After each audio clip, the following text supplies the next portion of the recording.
Hey everyone, Shaun Stevenson here, author of the Throne series, and we have to talk about the wildest, I think wildest, but also in some ways kind of boring sci-fi book I think I've ever read. Because sometimes books are a little problematic because they're a little older and they were written in a different time. But even in that different time, sometimes they're just a little weird and a little bit odd. Like the book we're going to talk about today. We are talking about none other than book number 1 in the Daystar Voyages series, Secret of the Planet Makon by Gilbert Morris and Dan Meeks. Now, yeah, first of all, let's talk cover art because yikes. This is just not the best. I think like the sci-fi elements of the planet and the spaceship are good, but these two characters are not very well depicted in my personal opinion on the cover of this book. So what is this book? This is actually a Christian, which makes it all the more worse that it's so problematic. This is a Christian sci-fi series that came out in the late 90s, early 2000s. And this series is weird. I actually had never heard of these until probably a couple years ago when I stumbled across them while searching for other books. And I thought, what is this series? I've never heard of this. There's a series of 10 books that are in this series, and it's a sci-fi one, like I said. And there's a fantasy series that Gilbert Morris also wrote that was for young adults and middle grade, and this one's a young adult middle grade sci-fi series. But that other one that Gilbert Morris wrote was a fantasy one that had 10 books, and that had been earlier in the 90s. And so off of the popularity of that 10-book fantasy series called The Seven Sleepers, the publishers really wanted a sci-fi series, so here it is. Now, I do think it's interesting that this series is all co-written with Dan Meeks, who is a co-author on every book.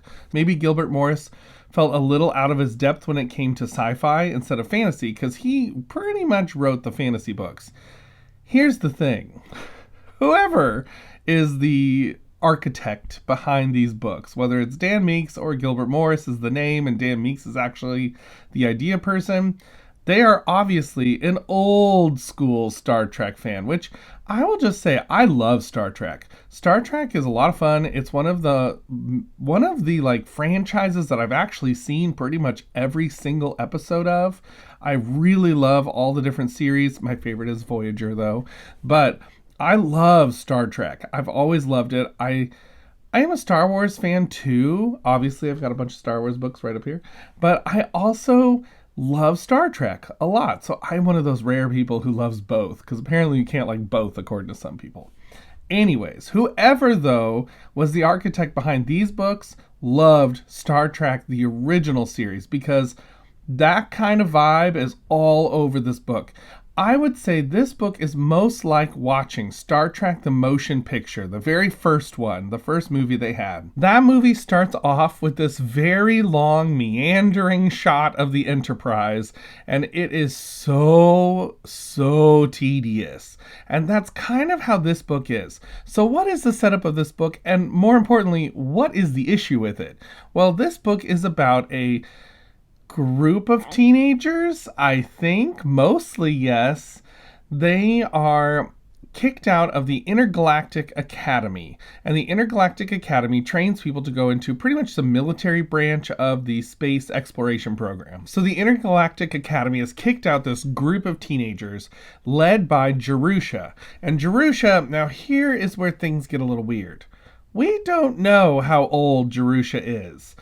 I thought at one point there had been a mention that she was 17 years old, but when I went back to look to double check, I could not find that anywhere. So I don't know how old she is. She might be 18. I do know she's older than the other teenagers who are part of this group.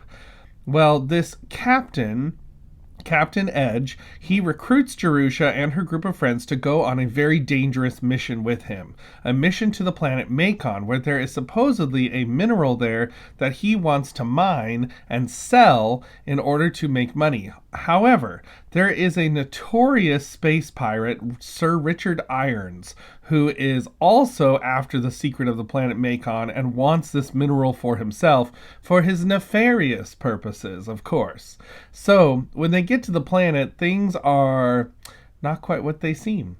And it's going to take all of them working together in order to survive. Will they survive? Well, you'll have to find out and read this book in order to know. Now, I'm going to tell you right now, I'm going to give probably some light spoilers. So if you don't want any spoilers for this book because you want to read it yourself, don't know why you would, but that's okay.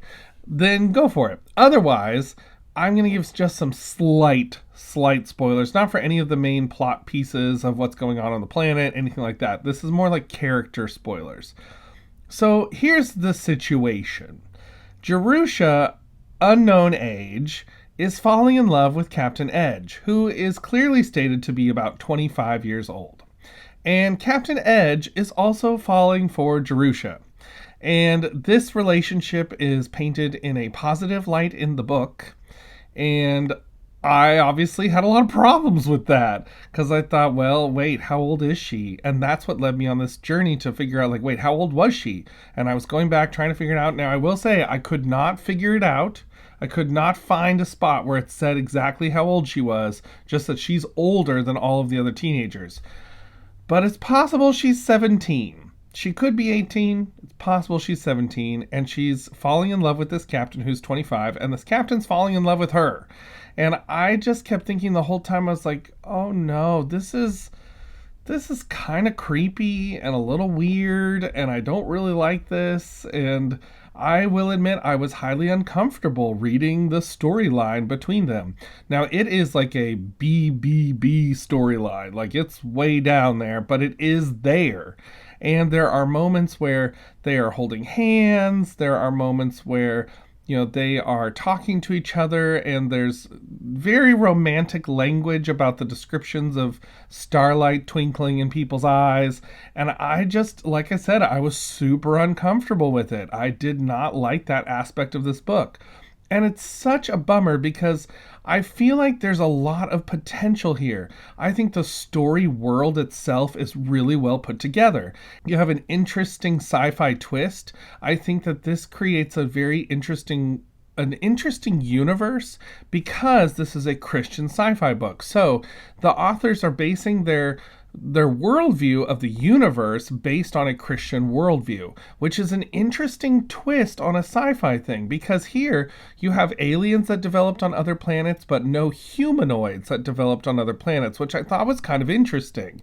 There were, humanoids who had thousands of years ago left planet Earth and moved to these other planets, and so they have created their own subcultures, and they've kind of changed based on their environment. So there's some people who they became shorter because of the environment they were living in, and some people who became taller because of the environment they were living in. So things like that were happening. You have that situation throughout this universe, but there are no humanoids, as far as I know, yet in this series in other places besides having come from Earth. But you have all these different alien type creatures that are they're not sentient in the sense that they are humanoid. They are just kind of like animals, sort of like creatures that eat and do all the things like that. So they're not talking to anybody, anything like that. So I thought that was very interesting. But like I said, overshadowing this interesting sci-fi story is this relationship that is kind of weird and kind of odd. And it kind of led me to think about, what do you do when you're reading books that are older, and maybe they have, and even some newer ones sometimes, they have things in them that you think, oh, that's a little bit odd, and I don't really personally like that. I think there's a couple ways you can approach something like this. You can, if it's not for you, you can say, I'm not going to read this, and I'm going to be done, and that's fine. You can also say, okay, I'm going to set aside that plot point, and I'm going to keep reading because I want to finish, because I'm a completionist, artist and I like to read things. And so you can set that aside and do that. I think, too, the other issue that sometimes comes up for some people is supporting different authors with their money based on the content of a book that they're purchasing. And so I think for me, I bought these books used. None of the pennies that I spent on it are going to these people. They're going to the used bookstores I bought these from. So I just chose to move past that storyline and say, well, I don't actually know because I don't. They don't actually say how old she is. And so I'm going to move along and hope that nothing ever happens with this. Although I have a feeling it will. Which is so unfortunate because it was, like I said, it was interesting. However, I also have to say the beginning of this book is so tedious. Like I said, it is like a very, very slow build-up. It's kind of like a building the team kind of scenario where they're building this team together to go on this trip, and it is just slow of conversations and pulling the people together and talking and asking questions and then having little tiffs and all these sorts of things. So it just was a very, very slow beginning, and I did not enjoy that. So Secret of the Planet Makon is definitely a rocky start to this series. Now, I do have the rest of the books except for book 10. That's the only one I don't have. And I do think I'm going to read more in the series. I want to see what happens next. I am curious about it.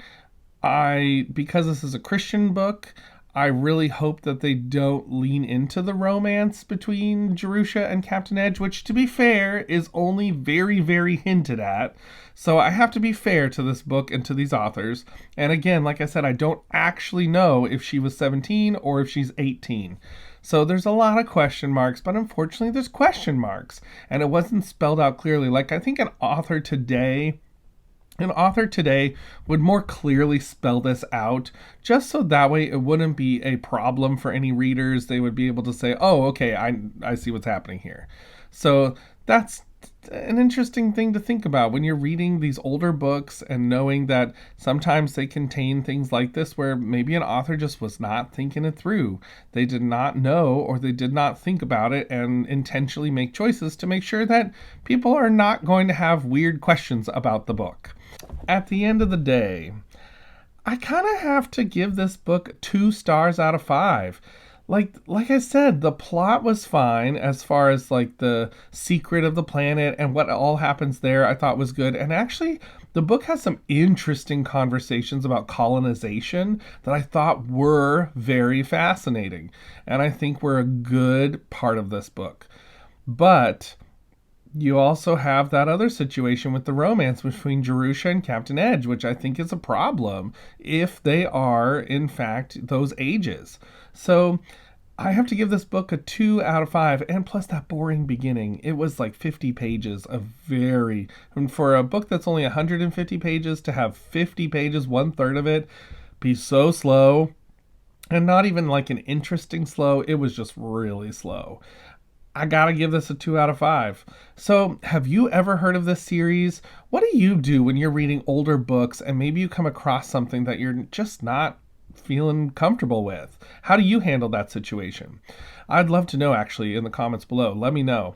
So, as for now, that's all. Until next time, keep reading, everybody. Bye!